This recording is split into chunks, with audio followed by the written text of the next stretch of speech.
I thought it might be fun and maybe helpful to just go through some products that you might see in your local grocery store aisles, and we can talk about the information that's on the labeling and how you can find it easily and what to look for.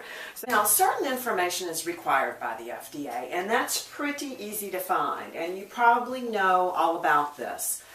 Information that's required is on the labeling panel, and it will be the nutrition facts, and there are very explicit rules and regulations about how this is to be posted. It has to be in certain fonts, it has to be a certain size, and it has to contain certain information relevant to the consumer.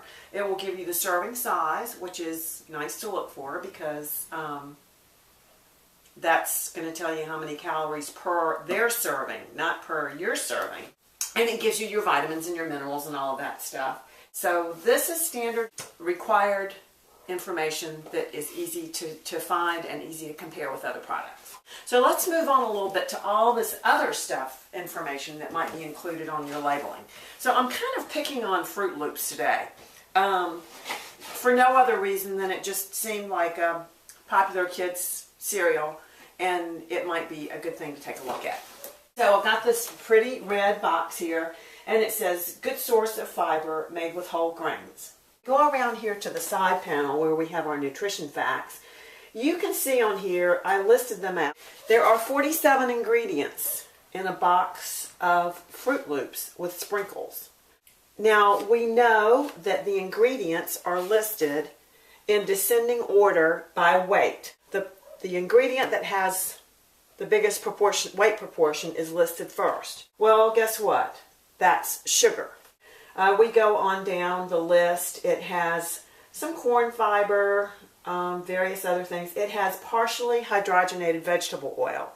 That's something we don't need in our bodies. It has 12 grams of sugar and 3 grams of dietary fiber. So already we know that by weight, we're getting 4 times as much sugar in this product as we are dietary fiber. Although it says it's a good source of fiber, it should also say that it's a great source of sugar. Now, some of the other things that are listed down here on their ingredients panel, like I said, I kind of broke these down to see what we're dealing with here. It has wheat flour. It would be better if it was whole wheat flour. We have a lot of natural flavors, not fruits, but natural flavors. We have some good things in here. There's some things that are okay for you. I did find I believe there were 3 items in this particular panel that were bad for you, and a couple of those were actually listed as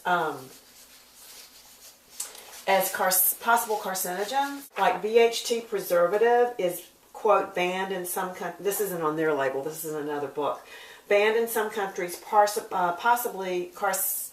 carcinogen, toxic in aquatic organisms. Zinc oxide is an opacifier, additive colorant, which may cause skin eruptions and is a suspected teratogen, which it says in small letters there may cause birth defects.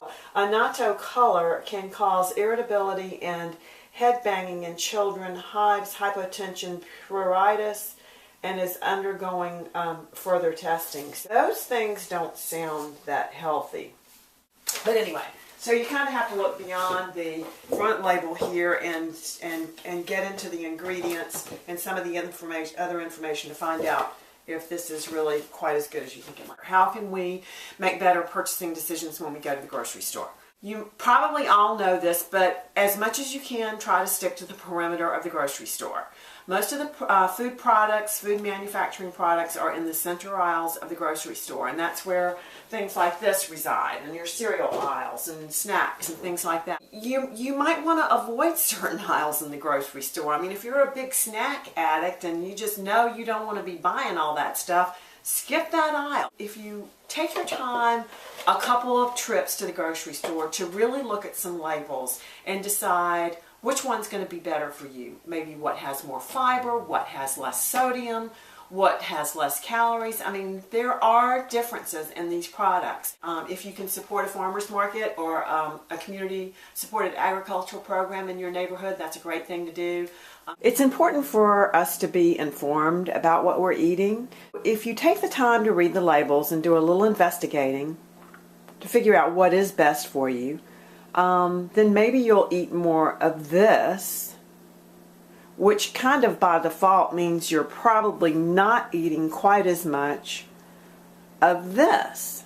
Even if you want to eat some of this, you can make a better decision about how much of it you want, when you want to eat it, and when you'd rather rely on things like this.